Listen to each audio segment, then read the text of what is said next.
Ciao a tutti, in questa ricetta ho preparato dei rotolini di pesce spada con delle verdure.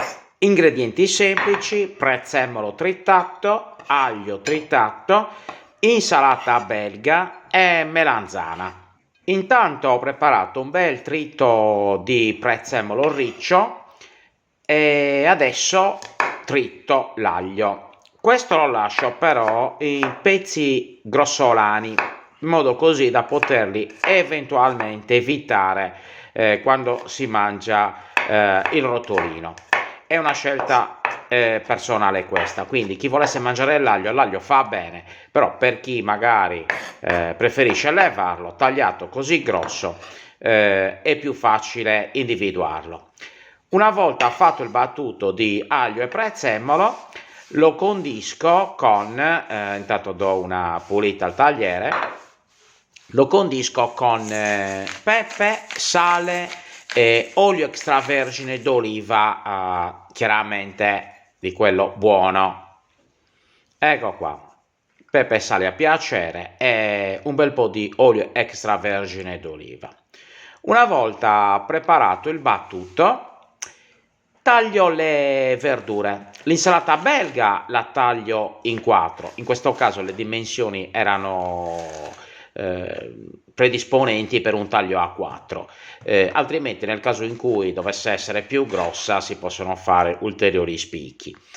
Comunque, una volta tagliata l'insalata belga, non faccio altro che girarla e condirla con il battuto fatto, quindi aglio, prezzemolo, olio e un po' di pepe e sale che avevo messo precedentemente. Ecco qua, e gli facciamo una bella girata, una bella condita in questo battuto. Ora la pongo da una parte e faccio lo stesso con la melanzana. La melanzana tagliata prima a fette e poi ancora a listarelle.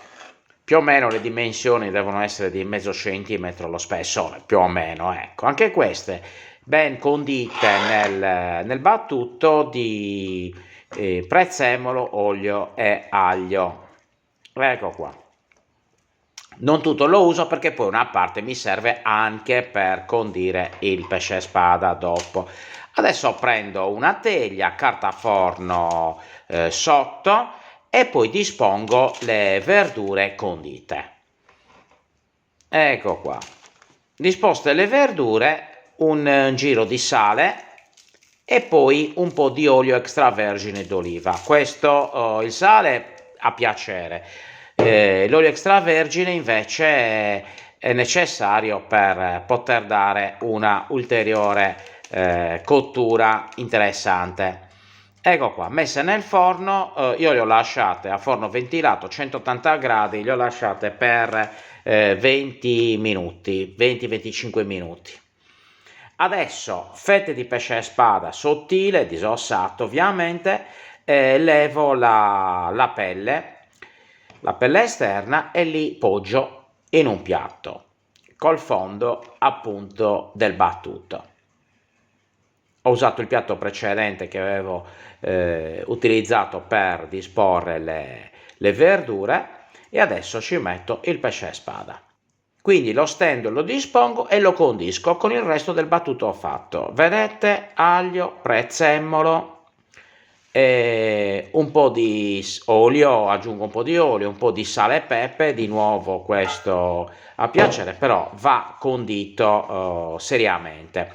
Eventualmente al posto del pepe macinato si potrebbe usare anche un po' di peperoncino, però questo è molto a discrezione. Vedete, fatto a strati, ecco qua, lo condisco per bene nel mentre le verdure stanno cucinando. Ecco qua come deve uscire. Perfetto. Intanto si insaporisce e marina un po'. Levate le verdure dal forno ancora calde, le metto sotto pellicola. Questo perché? Perché il calore le rende più morbide, quindi fa quella sorta di vapore acqueo che li ammorbidisce ancora di più. Intiepiditi un attimo, quindi passati 6-7 minuti apro e comincio a fare i rotolini. Mi organizzo con un po' di stecchini che mi servono appunto per chiuderlo.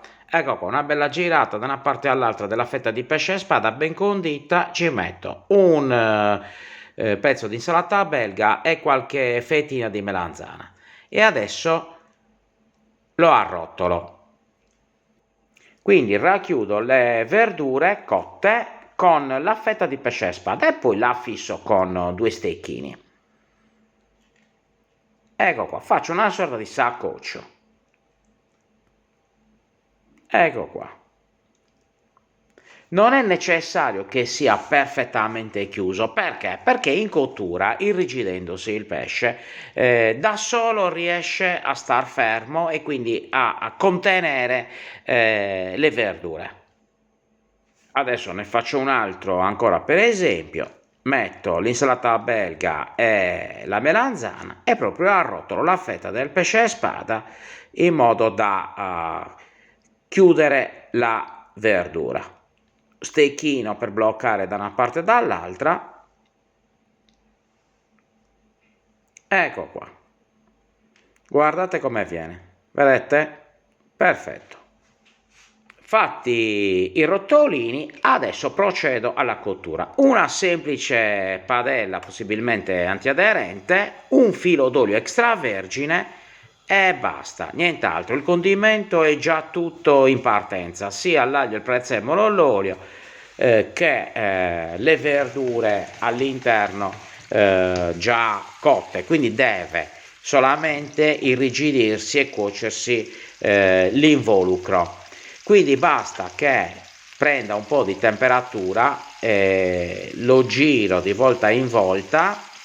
Quando comincia a sbiancare, vedete, sto lasciando, ecco qua, ha sbiancato, quindi una girata e pian piano si irrigidisce. Il tempo di cottura è veramente breve, pochissimo, pochi minuti. Quella parte di chiara è già cotta, quindi anche se inizialmente tende un po', se pare che tenda ad aprirsi, poi non si apre, rimane perfettamente rigido. Ecco qua. Adesso posso aggiungere anche gli altri. Tempo di cottura, come ho detto, molto rapido, sarà un minutino per parte, quindi in tutto 2 minuti e mezzo. Proprio fa in frettissima, girato di volta in volta, essere cotto. Perfetto. Adesso tiro su e siamo pronti per l'impiattamento. Finisco di cucinare questi qua ed ecco come si presentano. Perfetti. Guardate un po' l'interno, adesso lo taglio a pezzetti, la verdura all'interno e poi il rotolino di spada che fa da contenitore. È ovvio che per fare questa ricetta occorre dello spada tagliato in maniera molto sottile. Guardate come si presenta, stravanato proprio. Ciao, alla prossima ricetta, provatela perché veramente vale.